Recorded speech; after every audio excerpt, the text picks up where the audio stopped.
Hi friends, నేను మీ RV Prasad. మీరు చూస్తున్నారు RV Prasad tech channel. Friends, ఈ రోజు మన వీడియోలో మన దగ్గర ఎస్బీఐ క్రెడిట్ కార్డు ఉన్నట్లయితే ఎస్బీఐ క్రెడిట్ కార్డు నుంచి అదర్ బ్యాంక్ క్రెడిట్ కార్డుకు అమౌంట్ అనేది ఎలా ట్రాన్స్ఫర్ చేయాలి అని దాని గురించి అయితే ఈ వీడియోలో క్లియర్ గా ఎక్స్ప్లెయిన్ చేస్తాను. వీడియో అయితే ఎక్కడ కూడా స్కిప్ చేయకుండా ఎండ్ వరకు చూడండి, క్లియర్ గా అర్థమవుతుంది అనమాట. అలాగే ఈ వీడియో మీకు యూస్ఫుల్ అండ్ హెల్ప్ఫుల్ అనిపిస్తే వీడియోని తప్పకుండా లైక్ చేయండి. అలాగే మన ఛానల్ సబ్స్క్రైబ్ చేసుకుని పక్కన ఉన్న బెల్ సింబల్ కూడా యాక్టివేషన్ చేసి పెట్టుకోండి. ఎందుకంటే ఎప్పుడైనా మన ఛానల్లో ఇలాంటి ఇన్ఫర్మేటివ్ వీడియో అప్లోడ్ అయితే మీకు నోటిఫికేషన్ తెలుస్తుంది అనమాట. ఇప్పుడు మనం ఏమాత్రం లేట్ చేయకుండా టాపిక్ లోకి వెళ్ళిపోదాం. ముఖ్యంగా మన దగ్గర ఎస్బీఐ క్రెడిట్ కార్డు ఉన్నట్లయితే ఎస్బీఐ క్రెడిట్ కార్డు నుంచి వేరే బ్యాంక్ క్రెడిట్ కార్డుకు అమౌంట్ అనేది ట్రాన్స్ఫర్ చేయొచ్చు. అది కూడా 2 months కోసం మనం ట్రాన్స్ఫర్ చేయొచ్చు, 6 months కోసం కూడా ట్రాన్స్ఫర్ చేయొచ్చు. తర్వాత ఈఎంఐ లకి కూడా కన్వర్ట్ చేసుకొని కూడా మనం ట్రాన్స్ఫర్ అనేది చేయొచ్చు అనమాట. ఈ ప్రాసెస్ అంతా నేను క్లియర్ గా ఎక్స్ప్లెయిన్ చేస్తాను. ముఖ్యంగా మనం ఎస్బీఐ కార్డుకు సంబంధించినటువంటి అప్లికేషన్ ఉంటుంది కదా, ఈ యొక్క మొబైల్ యాప్ అనేది మనం ఓపెన్ చేయాలి. ఓపెన్ చేసిన తర్వాత దానికి సంబంధించినటువంటి మనం ఎంపీని క్రియేట్ చేసుకుంటాం కదా, ఆ యొక్క ఎంపిన్ అనేది ఇవ్వాలన్నమాట. ఎంపిన్ ఇచ్చిన తర్వాత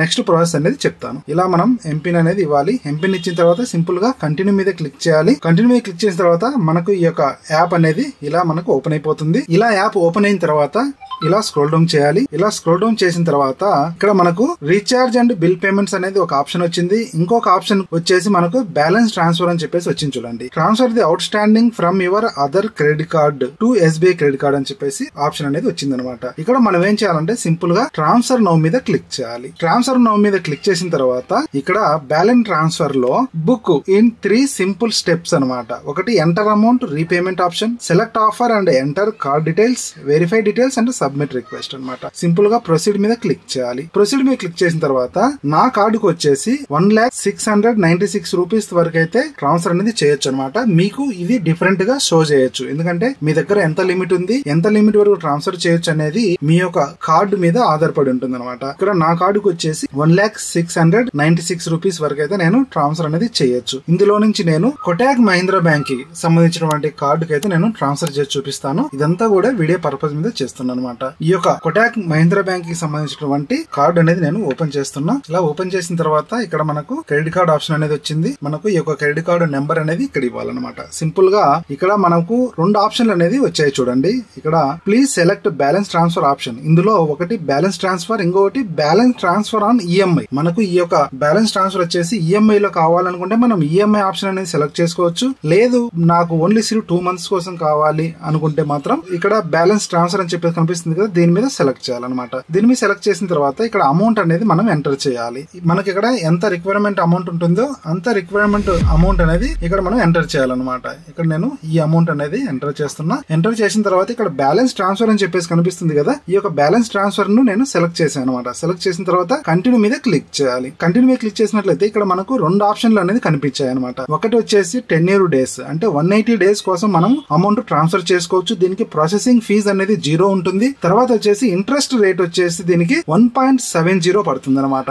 6 months కోసం మనము ఈ యొక్క అమౌంట్ ను అంటే ఎస్బీఐ క్రెడిట్ కార్డు నుంచి Kotak Mahindra bank credit card లకి మనం అమౌంట్ ట్రాన్స్ఫర్ చేసుకున్నట్లయితే 6 months కోసం 1.70 పర్ మంత్ మనకు రేట్ ఆఫ్ ఇంట్రెస్ట్ పడుతుంది. అదే మనం 2 months కోసం మనం సెలెక్ట్ చేసుకున్నట్లయితే ఓన్లీ 2003 రూపీస్ 0.34 మాత్రమే మనకు ప్రాసెసింగ్ చార్జెస్ రూపంలో మనం పే చేయాలి. ఇక్కడ ఇంట్రెస్ట్ రేట్ వచ్చేసి 0 అనమాట. అంటే 2 months కోసం అయితే మనం ఎటువంటి ఇంట్రెస్ట్ పే చేయాల్సిన అవసరం లేదు. ఓన్లీ 2003 రూపీ 34 మాత్రమే మనం పే చేయాలన్నమాట 2 months కోసం అనమాట. ఇది ఇలాగా మనము బ్యాలెన్స్ ట్రాన్స్ఫర్ అనేది చేయొచ్చు. ఇంకొక ఆప్షన్ మీకు చూపిస్తా చూడండి. ఇక్కడ బ్యాక్ వచ్చిన తర్వాత బ్యాలెన్స్ ట్రాన్స్ఫర్ ఆన్ ఈఎంఐ దీన్ని మనం సెలెక్ట్ చేసుకున్నట్లయితే కంటిన్యూ మీద క్లిక్ చేయాలి. కంటిన్యూ మీద క్లిక్ చేసిన తర్వాత ఇక్కడ 6 months అండ్ 3 months 2 ఆప్షన్లు అనేవి కనిపించాయి అనమాట. 6 months కోసం మనం అమౌంట్ ట్రాన్స్ఫర్ చేయాలి అనుకుంటే ఇక్కడ ప్రాసెసింగ్ ఫీజ్ వచ్చేసి 1,001 రూపీస్ 67 పైసా. దీనికి రేట్ ఆఫ్ ఇంట్రెస్ట్ వచ్చేసి 1.17% పర్ మంత్ అనమాట. దీనికి రేట్ ఆఫ్ ఇంట్రెస్ట్ అనేది పడుతుంది అనమాట. అదే 3 months మనం సెలెక్ట్ చేసుకున్నట్లయితే ప్రాసెసింగ్ ఫీజ్ వచ్చేసి 1,001 రూపీస్ 67 పైసా.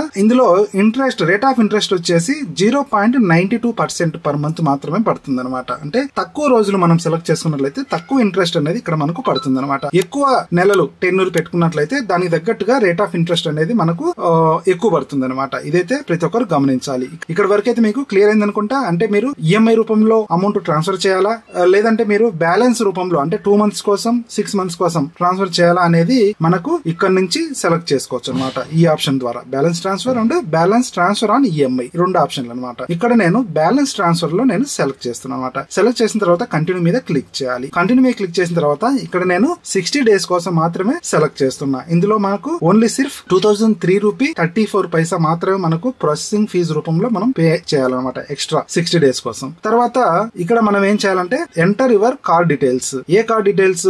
మనం ఇది కోటక్ మహీంద్రా బ్యాంక్ కి సంబంధించినటువంటి క్రెడిట్ కార్డ్ లేక అమౌంట్ ట్రాన్స్ఫర్ చేయాలనుకుంటున్నాం కాబట్టి ఈ కార్డ్ డీటెయిల్స్ ఇక్కడ మనం ఎంటర్ చేయాలన్నమాట. ఇక్కడ నేను క్రెడిట్ కార్డ్ నెంబర్ అనేది ఎంటర్ చేస్తున్నా. ఇలా కార్డ్ నెంబర్ ఎంటర్ చేసిన తర్వాత ఇక్కడ కన్ఫర్మ్ క్రెడిట్ కార్డ్ నెంబర్ అంటే సేమ్ అదే నెంబర్ ఇక్కడ ఇవ్వాలన్నమాట ఇంకోసారి. ఇలా మనం క్రెడిట్ కార్డ్ నెంబర్ పైన కింద ఇచ్చిన తర్వాత ఇక్కడ బ్యాంక్ నేమ్ అనేది ఆటోమేటిక్ గా వచ్చేసింది అనమాట, కోటక్ మహీంద్రా బ్యాంక్ అని చెప్పేసి. ఇక్కడ మనం ఏం చేయాలంటే సింపుల్ గా ఒకసారి వెరిఫై చేసుకుని అమౌంట్ అన్ని కంటిన్యూ మీద క్లిక్ చేసినట్లయితే ఇక్కడ చూడండి మనకు కంప్లీట్ గా ఇన్ఫర్మేషన్ అనేది రావడం అయితే జరిగింది. ఇక్కడ కార్డు నెంబర్, ఎన్ని డేస్ కోసం మనం ఇక్కడ కావాలనుకుంటున్నాం 60 days అనేది, ఇక్కడ ఇంట్రెస్ట్ రేట్ వచ్చి 0.0, ప్రాసెసింగ్ ఫీజు వచ్చేసి 2363.94 అంటే దాంట్లో జిఎస్టీ కూడా ఇంక్లూడ్ అయ్యి 2363.94 పైసా అయితే మనకు పడుతుంది అనమాట. ఇక్కడ మనం ఏం చేయాలంటే సింపుల్ గా ఐ అగ్రీ మీద టిక్ మార్క్ పెట్టి సింపుల్ గా సబ్మిట్ మీద క్లిక్ చేయాలి. సబ్మిట్ మీద క్లిక్ చేసినట్లయితే మన యొక్క క్రెడిట్ కార్డు కు లింక్ అయినటువంటి మొబైల్ నెంబర్ కు ఓటీపీ వస్తుంది. ఇక ఓటీపీ అనేది ఇక్కడ మనం ఎంటర్ చేసి సింపుల్ గా సబ్మిట్ మీద క్లిక్ చేయాలి. ఇలా సబ్మిట్ మీద క్లిక్ చేసినట్లయితే ఇక్కడ చూడండి congratulations we have received your request for balance transfer 1 lakh something from Kotak Mahindra bank credit card ending. ఇలా మనకు రావడం అయితే జరిగింది అనమాట.